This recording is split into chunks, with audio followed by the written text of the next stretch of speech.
On dit souvent aux enfants, si tu veux un bon travail, tu dois faire de belles études. Mais aujourd'hui, même avec de beaux diplômes, tout le monde ne trouve pas de travail. Alors en 2025, on a créé Génération Excellence, une académie qui accompagne ces jeunes diplômés à développer leurs compétences comportementales. Dans ce podcast, on met en lumière ces jeunes talents en partageant leurs histoires inspirantes et leurs ambitions. On souhaite leur donner la parole et montrer comment ils se préparent à devenir les leaders de demain. Alors bienvenue dans Un jour, un jeune, un talent. Bonjour à toutes, bonjour à tous. Bienvenue pour ce nouvel épisode de notre podcast Un jour, un jeune, un talent. Aujourd'hui, j'ai le plaisir d'accueillir Erwan. Bonjour Erwan. Bonjour Aurélie. Comment ça va Erwan? Ça va bien et toi? Très bien, je suis ravie de t'accueillir aujourd'hui pour ce podcast. Alors, première question toute simple, Erwan, peux-tu te présenter tout simplement en quelques mots? Je m'appelle Erwan Amiot, j'ai 24 ans et je suis développeur full stack. Développeur full stack. Oh là, faut que tu m'en dises un peu plus. C'est un développeur qui fait d'un côté la partie visuelle que toi, par exemple, tu vas voir sur un site web et de l'autre, toutes les fonctionnalités qui se passent derrière. D'accord, t'es la coulisse du site web. À peu près, oui. Quelle étude, quel parcours tu as fait pour en arriver là? J'ai d'abord fait un BTS service informatique aux organisations et j'ai fait aussi un master MIAGE ensuite. D'accord, OK. Et c'est, depuis tout petit, tu veux être, développeur web ou comment ça se passe? C'est un choix. Non, c'est un choix que j'ai décidé, à la fin de mon bac, j'ai vu que j'utilisais beaucoup les ordinateurs et que j'aimais beaucoup ça, donc je me suis dit que j'avais envie de travailler dedans. D'accord, donc dans tout ce qui touchait l'informatique et plus spécifiquement les sites web alors? Oui, après les sites web, c'est venu, en découvrant, le métier avec le BTS et le master surtout. OK. Donc moi, j'ai pu te découvrir dans le parcours de Génération Excellence. Pourquoi tu t'es inscrit dans ce parcours? Pourquoi avoir fait cette formation? Quelles étaient tes motivations en fait? Mes motivations, c'était, surtout m'améliorer moi au niveau personnel et pas mes compétences techniques. Parce qu'actuellement, je vois que j'ai beaucoup de problèmes, à me présenter en entreprise ou à gérer mon stress quand je prends des décisions. Par exemple là, juste faire ça, c'est un énorme exercice pour moi. Je te remercie du coup Erwan.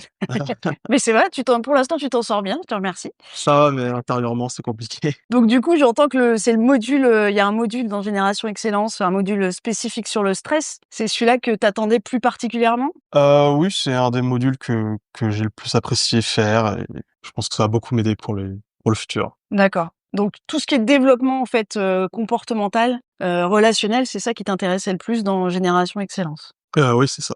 OK. Et comment tu penses utiliser du coup, ces compétences et peut-être plus particulièrement, puisque tu disais sur le stress, comment tu penses l'utiliser dans ton futur professionnel? Je pense que ça va m'aider à prendre des décisions plus facilement et à pas y réfléchir trop longtemps. Parce qu'actuellement, quand je prends des décisions, je prends beaucoup d'heures, beaucoup de temps. Ah, tu mets du temps à prendre tes décisions? Oui, j'en mets beaucoup souvent en général.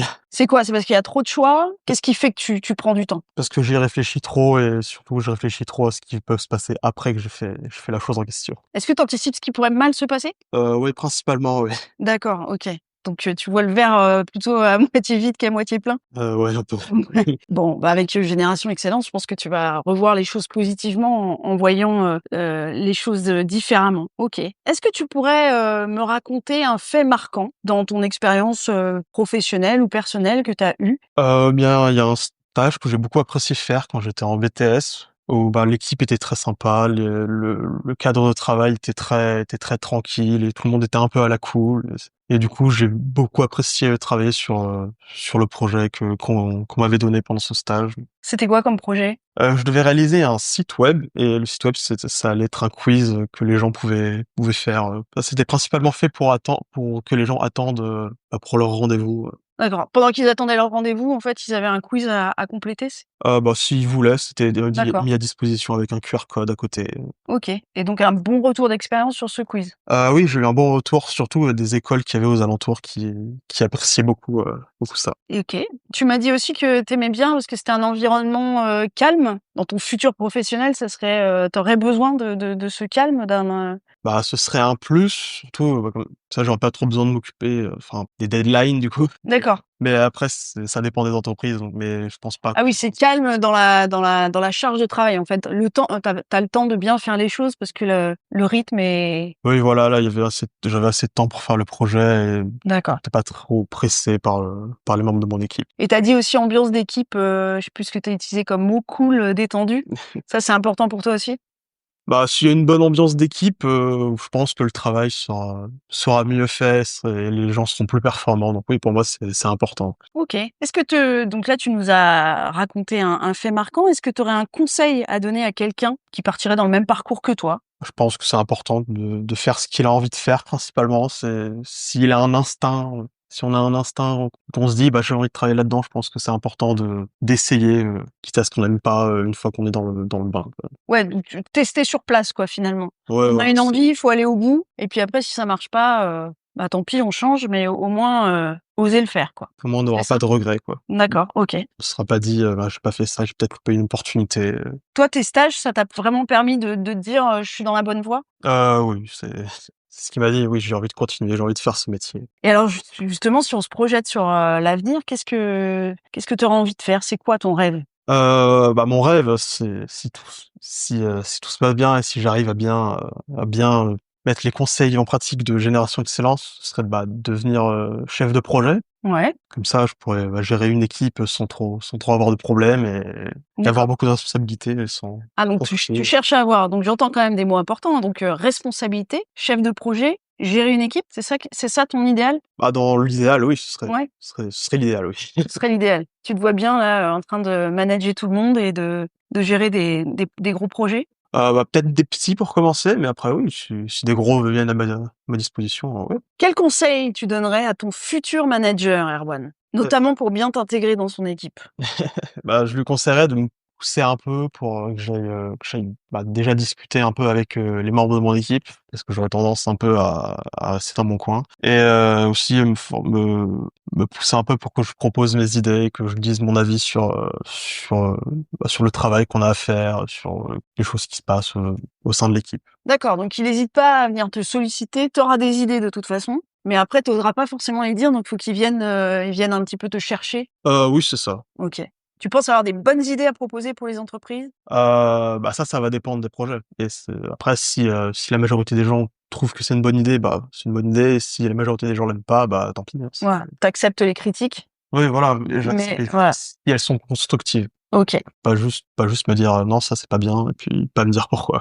OK, ça marche. Selon toi, quelle est la compétence la plus importante en entreprise? Celle qu'il faut vraiment avoir, pour travailler, dans une entreprise, en 2025? Bah, pour moi, du coup, ce serait la communication, Mmh. parce que pour moi, bah, c'est important de dire s'il y a des problèmes au sein d'un groupe ou d'une équipe pour éviter les problèmes futurs ou dire s'il y a des problèmes, bah, de management ou si on n'arrive pas à travailler avec, bah, les tâches qu'on a à faire, ce genre de choses. Oui, d'essayer de se forcer un peu à y aller même si on n'a pas très envie. Parce que si on reste coincé, sans jamais parler, bah, on va juste profiter de nous, je pense. Donc il y a la communication, j'entends la communication aussi en mettant en avant aussi ses émotions et puis la motivation. J'ai entendu un peu sur la fin, c'était aussi, avoir envie d'y aller.